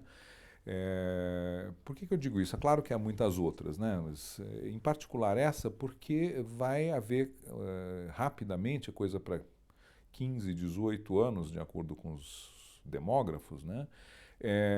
Uma inversão na pirâmide populacional do Brasil. Né? Cada vez está nascendo menos crianças e tem cada vez mais velhos. Eu falei numa outra oportunidade sobre a minha longínqua infância e adolescência. Né? Havia 50 milhões de brasileiros quando eu estava no curso primário e a taxa de natalidade era 5 ou 4 filhos por mulher. Hoje está próxima de 2. Né? Então, e são 200 milhões. Né? Então, quando o Médici ganhou o tricampeonato, ou faturou o tricampeonato, né? Havia uma música 90 milhões em ações. Né? Isso faz 40 anos, ou seja, anteontem. Né? Então, a população não está mais crescendo nesse ritmo. Nós chegaremos a ter uma Índia nos próximos 200 anos aqui. Né? Não está crescendo nesse ritmo, diminuiu. Estão nascendo menos crianças. Uma das consequências disso foi a opção de medicina da minha sobrinha, né, a doutora Bruna Algrante, que chegou a considerar pediatria, mas depois achou melhor se dedicar à geriatria, o que é verdade. Né? Ela casou com um pediatra, porque apesar de tudo tinha atração pela pediatria, e o consultório deles tem como lema da fralda à fralda. Bom, essa história da fralda eu estou contando, né, porque me parece muito emblemática, né? Quer dizer, a velhice tem alguns elementos em comum com a infância, primeira infância. Basicamente, a impossibilidade de cuidar de si mesmo. Né? E com o avanço da medicina, com o avanço dos cuidados com a saúde, enfim, alimentação, que hoje é muito mais saudável, né? Ou pelo menos tem-se consciência de que deve ser mais saudável do que já foi, apesar dos alimentos industrializados e tudo mais. O fato é que vai haver cada vez mais velhos e velhos cada vez mais velhos. Né? 10 anos atrás, não havia tantas pessoas de 90 anos circulando por aí. Né? Eu não tenho informações exatas, mas vira e mexe sai na imprensa artigos sobre a proporção de gente que mora sozinha, comparado com 10 anos, 15 anos atrás, o crescimento é muito acelerado. Né? Então, o que fazer com essa gente toda? Ninguém sabe. Ninguém sabe. Né? Nós estamos provavelmente diante de um desses pontos de inflexão na vida social, né, causada pela evolução da tecnologia, pela evolução social, digamos, né, do país e do mundo, né, do mundo civilizado, pelo menos, que vai gerar consequências hoje imprevisíveis. Né? Talvez seja um pouco, enfim, grandiloquente, mas eu comparo isso talvez com coisas como, sei lá, a proclamação da República, a abolição da escravidão, sei lá, entendeu? O voto das mulheres, coisas dessa natureza, né? Que produziram transformações, foram consequências de movimentos sociais de início pequenos, depois que ganharam importância, né? E aqui não é exatamente um movimento social, mas é um processo social, digamos assim, talvez de importância análoga, na minha opinião. Né? Isso significará alocação de recursos diferentes, né? Menos ênfase na construção de escolas, porque não vai ter tanta criança para ir na escola, e mais em instalações apropriadas para essa época da velhice. E no Brasil, né, já se tomou uma posição, naturalmente a moda brasileira, sem dizer que se tomou essa posição, em favor da velhice, que é o peso da previdência social, em particular do setor público, que é escandalosa, né, em detrimento do investimento na infância e na adolescência, na juventude. No Brasil, país jovem, não sei o quê, o desemprego entre os jovens é colossal, né, mas as pessoas, a política do país, né, está se voltando para garantir a previdência, ou seja, a aposentadoria. E o sistema de aposentadoria brasileiro, mais uma vez, vai ter que ser repensado o dia que houver gente com coragem suficiente para fazer as propostas e debater abertamente os problemas do país, em vez de ficar nessa baboseira eleitoreira na qual ninguém mais acredita. Né? Esse problema vai ter que ser enfrentado. Por quê? Porque o sistema funciona com base em que aqueles que trabalham pagam INSS e com isso se paga a aposentadoria dos aposentados. Bom, o Brasil acho que é o único país do mundo, ou deve ter também algum país, não sei, meio da África ou alguma coisa assim, ou na Lapônia, onde existe aposentadoria por tempo de serviço. Isso não existe em lugar nenhum do mundo. Né? Por quê? Porque isso permite que as pessoas que começam a trabalhar com 15 anos, uma mulher se aposenta com 45. Ainda era aceitável quando o Getúlio implantou a consolidação das leis do trabalho, a expectativa de vida dos brasileiros era 52 anos. Hoje em dia, essa mesma mulher que se aposenta aos 45, esse homem que se aposenta aos 50, tem chance de viver até os 72 ou 75 mamando nas tetas do Estado. Bom, isso ainda é, apesar das ameaças de quebra, ainda é possível porque tem mais jovens trabalhando para pagar a aposentadoria de menos velhos. À medida que esses jovens forem ficando velhos e não houver um contingente igual de jovens para cobrir a aposentadoria deles velhos e dos atuais velhos que vão ficar mais velhos, vai faltar jovem para pagar a INSS e para a aposentadoria. Ou seja, vai ter que se fazer o que se fez na Europa e em outros lugares, que é um regime de transição para a aposentadoria aos 67, 68, 70 anos. Ah, isso é impossível, o direito adquirido. Bom, para isso existe legislação, existe pacto, existe plebiscito, né? Existem medidas que, uma vez propostas algumas alternativas, permitam à população decidir livremente qual prefere e arcar com os custos desta preferência. Faz um plebiscito, qual é o problema? O negócio é o seguinte, não vai dar para pagar a aposentadoria para todo mundo. Se você quer ter aposentadoria quando você chegar aos 90 anos, então escolha uma dessas opções, porque do jeito que está você não vai ter aposentadoria aos 90 anos. Bom, no momento em que isso puder ser dito com clareza e de maneira menos dramática do que eu estou dizendo agora, de maneira mais racional, as pessoas vão se convencer que é necessário e vão poder escolher entre várias opções, formatos, modelos, naturalmente com regras de transição, né? Se falta um ano para eu me aposentar, não posso esperar mais 15, porque eu vou morrer antes disso. Então eu tenho direito adquirido. Agora, quem está entrando no mercado de trabalho vai ter que funcionar pela nova regra. Quem está na metade vai haver, sei lá, vai ter que pagar mais 5 anos, 8 anos, 7 anos, 4 anos, sei lá. Né? Isso é o que tem sido feito na Alemanha, na França, etc., países onde a aposentadoria é suficiente para as pessoas viverem, o que não é o caso na aposentadoria brasileira. Né? Então, esse é um problema prático e concreto que depende de políticas públicas. Coisas que não dependem de políticas públicas, mas dependem de atitudes, digamos assim, sociais. Respeito pelos velhos, cuidado pelos velhos. Vai surgir um número de profissões, como já tem o cuidador, a cuidadora, porque essas pessoas, a partir de uma certa idade, né, pelo menos nesta encadernação, como dizia uma paciente minha, não estão programadas para viverem sozinhas a partir dos 80 e muito anos. Não existe. Não tem. Né? Você mas eu conheço a minha tia, não sei o que tá. Tem um em cada 50. Né? A grande maioria dessas pessoas tem problemas ou físicos ou mentais que os incapacitam, né, de viver sozinhas ou autonomamente. Então precisa de gente cuidando. Né? Como ninguém pode cuidar 24 horas por dia de uma pessoa de idade, cada velho precisa de 2, 3 cuidadores, né, que se alternem, fim de semana, folguista. Bom, é um mercado novo que vai surgir. Vai ter menos domésticas e vai ter mais cuidadores. Né? Essas evoluções, essa pessoa precisa ser preparada. Né? Como é? Você não, babá é uma instituição secular, né? Mas cuidador de velho, né? A fralda geriátrica, como se faz isso? Né? Porque o velho é um adulto, né? Reclama, briga, tem opiniões, tem medo, tem angústia, não quer aceitar o remédio. Bebê você, né, cuida lá do jeito que dá e pronto. Uma pessoa adulta não dá para fazer isso. Então vai ser necessário preparar essas pessoas. E vai ser necessário uma mudança, provavelmente vai ocorrer de maneira gradual, imperceptível, até um patamar em que isso se torne visível, né? Em que as pessoas, por exemplo, da minha idade, né, eu tenho 64 anos, tem uma mãe de 90. Né? Bom, meu pai com 64 anos de idade, os dois pais dele tinham morrido há 20. Entendeu? Então, gente da minha faixa etária, não é, e de muitos dos espectadores que estão na faixa dos 60 anos e têm ainda pais ou mãe, etc., vivos beirando os 90 ou 80 e muitos anos, não receberam herança desses pais, por exemplo, né? Quando há herança, tem uma parte do seu tempo, das suas preocupações, etc., destinadas não só a cuidar dos seus filhos e eventuais netos, mas dos pais.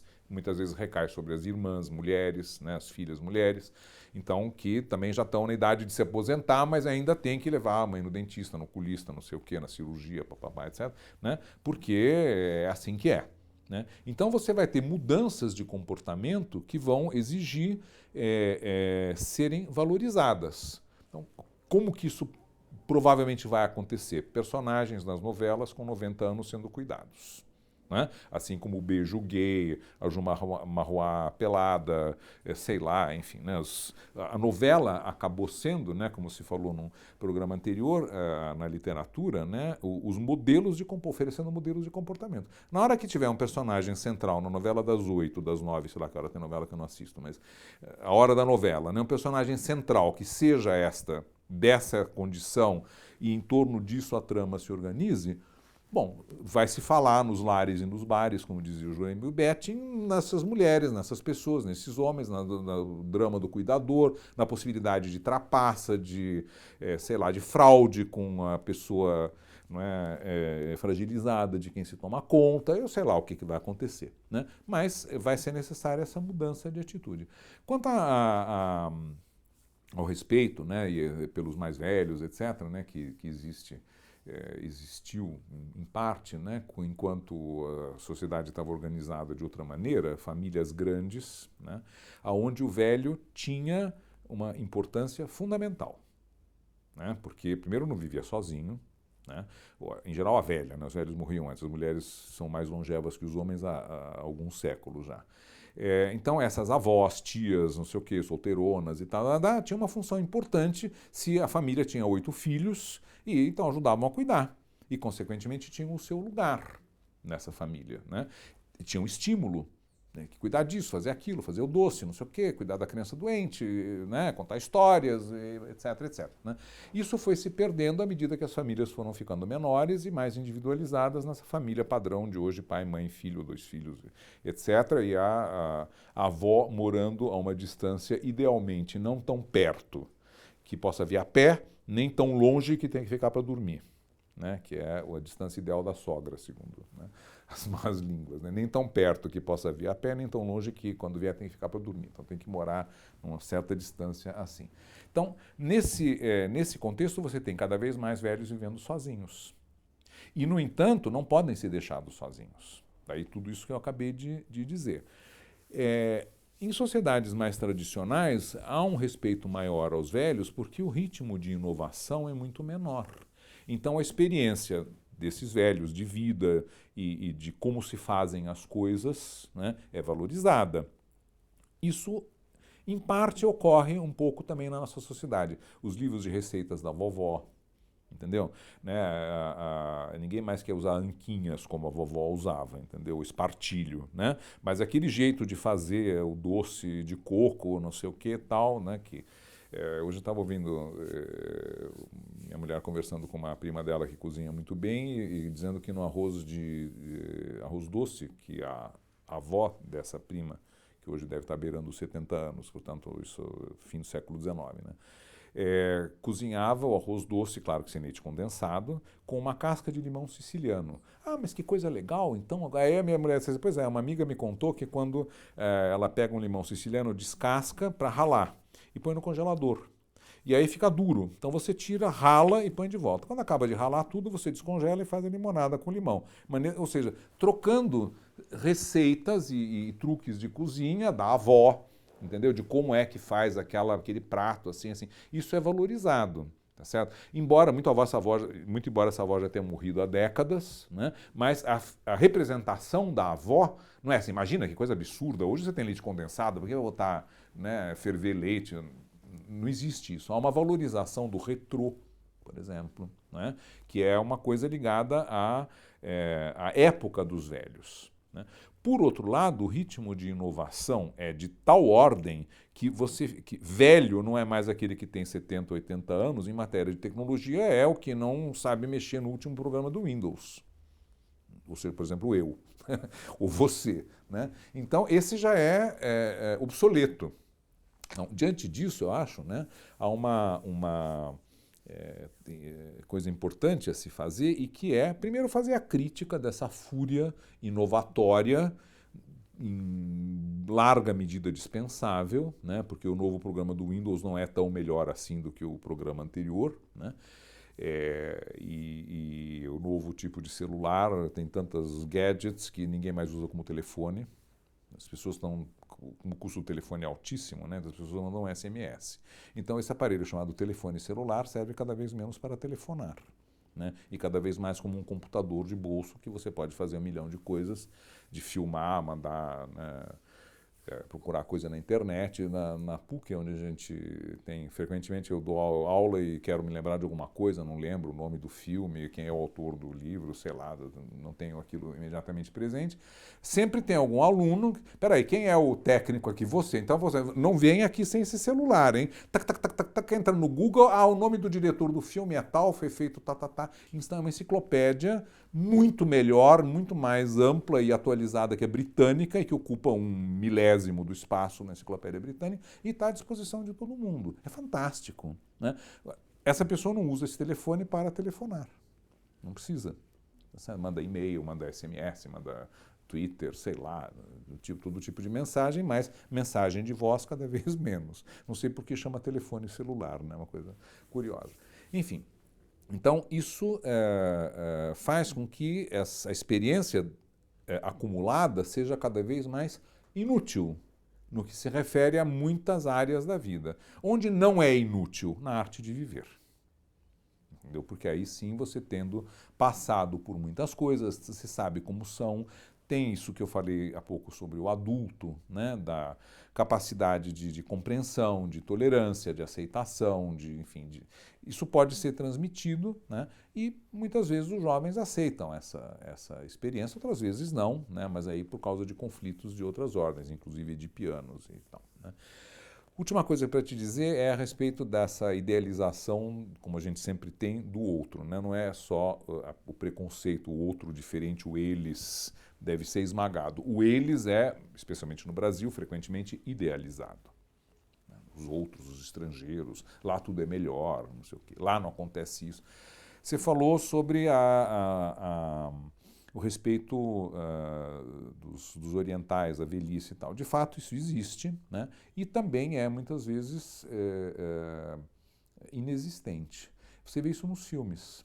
Há um filme japonês chamado Balada de Narayama, que é sobre a velhice. E é um costume que, ao que parece, havia no Japão, de a partir de um certo momento, quando o velho sentia que não dava mais, ele ia se tornar um peso para a família, ele se separava da família, ia para essa montanha Narayama para morrer lá, como fazem os gatos, muitas vezes, né? Morrer lá e não encher a paciência de ninguém, não virar um peso e tal. Ao contrário, tem um filme do Ozu, se não me engano, e que se chama, se eu também não estou enganado, Uma Família em Tóquio. Vê como faz falta meu aluno aqui com o celular. É um filme dos anos 50, 60, que se passa logo depois da guerra, e é uma família que tem um marido que é um médico de bairro, uma mulher que, se não me engano, tem um salão de beleza, e tem filhos mais ou menos adolescentes e tal, e aí os pais vêm do interior para passar uma semana em Tóquio, esperando ser tratados como você descreveu, né? Tapete vermelho, etc, etc. Bom, na verdade, a mulher não tem a menor vontade de ficar com os sogros lá porque atrapalham o trabalho dela, o filho está atarefado com seus pacientes, etc, e os velhos se sentem completamente descuidados e muito magoados com isso. Aí os filhos percebem, né, e têm uma ideia, segundo eles, brilhante, mandar eles passarem uma semana num spa local lá por conta dos filhos. E chegam lá com as passagens, não sei o que, não sei o que, as reservas e tudo mais. O casal de pais fica absolutamente ofendido com isso. Porque, para eles, velhos, isso significa não queremos vocês aqui. Vão embora. Estamos dispostos a pagar um spa para vocês não encherem o saco aqui durante uma semana.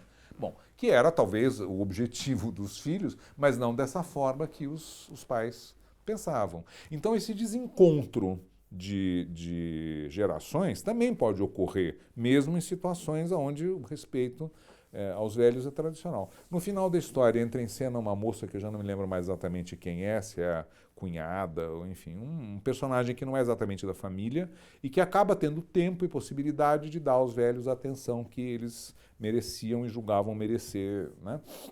E aí no final do filme ela ganha um anel também não me lembro mais exatamente em que circunstâncias, mas enfim, ganha um anel que era para ser dado para a mulher do filho, ou alguma coisa do gênero, e o velho diz para ela: você foi a única pessoa aqui que cuidou de nós, você merece esse anel, que é um anel precioso de família, ou alguma coisa semelhante, né? Dois filmes, assim, por livre associação, que mostram um pouco que também, né, no lado de lá, as coisas não são tão perfeitas quanto poderiam ser. Por quê? Porque você cuidar de pessoas psicologicamente, né, que você viu como criança serem grandiosas, cuidarem de você, saberem tudo, poderem tudo, né? Você é a criança impotente que depende do papai e da mamãe.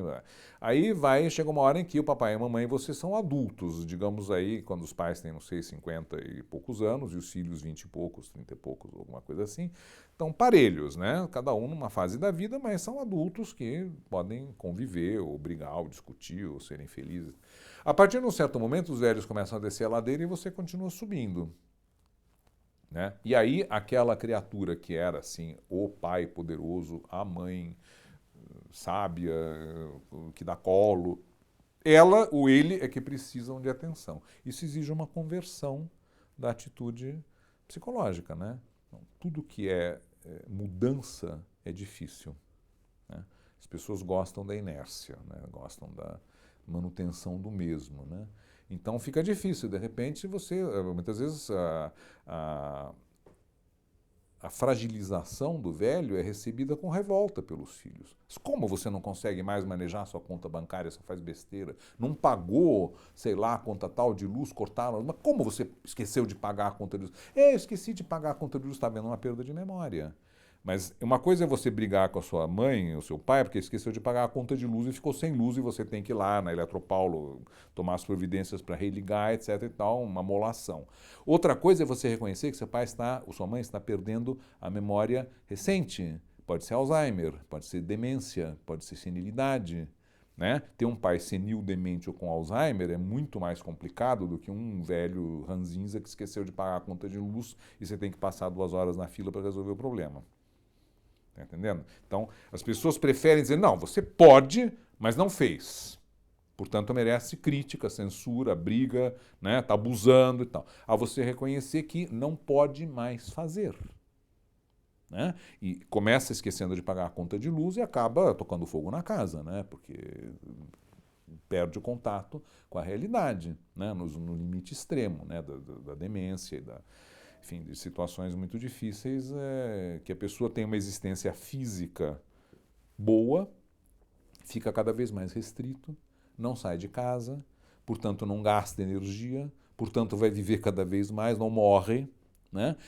Não morre, porque não tem por que morrer, está bem cuidado, come bem, está bem alimentado, aquecido, não gasta energia porque não se movimenta, o corpo vai durando, tá certo? E a mente vai apodrecendo. Essa é uma possibilidade. A outra possibilidade inversa, também muito dolorosa, é pessoas que têm total lucidez e o corpo começa a ratear. Aí não pode isso, não pode aquilo, papapá, quebra a perna, fica 6 meses, problemas, sei lá, os mais variados, né? Tem um derrame, fica paralisado, enfim, todas as mazelas da velhice, né? Isso tudo é uma coisa que vai se alastrar e se tornar cada vez mais frequente. Como fazer isso? Resolver esses problemas, não sabemos. É novo, nunca houve isso antes. Nunca houve. Quando Cícero resolveu escrever um tratado sobre a velhice, chamado De Senectute, sobre a velhice, que é admirável, que ser velho no Império Romano não era tão diferente, na República Romana, na verdade, era no Império. Na República não era tão diferente do que ser velho hoje. Sêneca tinha a inacreditável idade de 56 anos. De Senectute, sobre a velhice. Né? O Norberto Bobbio, que é um descendente do Cícero italiano, né, tem uma série de trabalhos sobre a velhice também muito interessantes, em que ele diz que ele está ficando velho e ele se dá conta de um paradoxo. E com isso nós vamos terminar, porque fala do tempo, o paradoxo, né? Por acaso que eu pensei nisso. Ele diz assim: eu sinto que eu tenho cada vez menos tempo. Se antes eu tinha tempo para escrever um artigo, agora eu sinto que eu tenho menos tempo, porque eu posso morrer. Sei que vou morrer, estou com 83 anos, claro que tenho menos tempo para viver do que quando tinha 70, né? Mas, ao mesmo tempo, tudo leva mais tempo para mim. Porque eu estou mais vagaroso, né? Eu trabalho mais lentamente, para atravessar a rua eu levo mais tempo, para me preparar para escrever, ainda posso escrever tal, mas para fazer o mesmo artigo que antes eu faria em, sei lá, uma semana, agora eu levo um mês. Então eu gasto cada vez mais tempo do meu cada vez mais escasso tempo, né? E isso dá uma angústia muito grande. Será que eu vou conseguir? Será que... O Ariano Suassuna, né? Morreu recentemente, e ele dizia que tinha um pacto com Deus, que ele queria poder acabar a série de romances que ele estava escrevendo e até o, enfim, praticamente penúltimo dia da vida dele continuou ainda trabalhando nas suas coisas. Tinha 87 anos. As pessoas dizem, 87 anos, pois é, não, uma idade boa, né, tranquilo. Gente que, o Baldo, João Baldo morreu com 74, tão moço. Né? 74 é um quarto, um terço a mais de anos do que a idade que tinha o Cícero quando escreveu o seu tratado sobre a velhice. É verdade, se passaram 2000 anos. Não sei se no Brasil se passaram 2000 anos, mas 74 anos morreu, nossa, tão novo. Né? 74 anos, você pega faça uma experiência, você que está assistindo esse programa, faça uma experiência, pega fotografias da sua família. Sua mãe, você tem hoje, vamos supor, 40 anos, 50 anos. Pega uma fotografia da sua mãe com 40 ou 50 anos. E pega uma fotografia da sua avó com 40 ou 50 anos. De estudo. Né? Hoje, antigamente a crise chegava aos 40, a crise dos 40 está nos 50. Não tem mais crise dos 40 anos. As pessoas começam a pirar aos 50 anos. Né? A balzaquiana do Balzac, né, mulher de 30 anos, que estava no esplendor da sua juventude, não sei o quê, e aos 35 com o pé na cova, né, morria. Hoje, 30 anos sei lá quantas mil mulheres nem se casaram ainda. Né? Então, acabando a faculdade, a residência, fazendo, sei lá, terminando a sua formação profissional, né, iniciando uma nova relação. Né? O relógio biológico continua funcionando. O tempo para ter os filhos cada vez menor. E aí os conflitos desse tipo de pessoa que está na faixa dos 30 e poucos anos, sabe que quer ter filhos, ou os tem, e ao mesmo tempo tem que trabalhar, porque já tem uma carreira engatada. Bom, situação nova, não é? Relativamente nova, sei lá, de uma, duas gerações para cá, que não era tão frequente antes da Segunda Guerra Mundial, ou mesmo, sei lá, dos anos 60, alguma coisa assim. Né? Então, os processos sociais vão criando dilemas e dificuldades que a própria sociedade vai se encarregando de resolver, mas as dores do parto são complicadas, porque durante um período ninguém sabe o que fazer. Né? Hoje não sabemos o que fazer com as pessoas de mais idade, com tantos que... Mas há sinais do que você falou de respeito. As coisas de idosos, vários benefícios, vaga, passagem grátis no ônibus, não sei o quê, né? Enfim, coisas desse tipo. E uma consciência de que deve ser assim. As pessoas no começo protestavam contra a fila dos idosos no banco. Hoje em dia, se chegar lá, é a sua vez, né, ninguém reclama, mudou a atitude. Né? Então, hoje há também esse respeito, mas uma coisa é você ceder o lugar para uma pessoa que vai ficar na fila 15 minutos na sua frente. Outra coisa é você ter um parente próximo a quem você, de alguma maneira, se sente responsável por cuidar intensivamente por décadas, às vezes. Isso traz mudanças muito significativas nas relações interpessoais. Ou seja, não vai faltar material para a psicanálise nos próximos decênios. Né?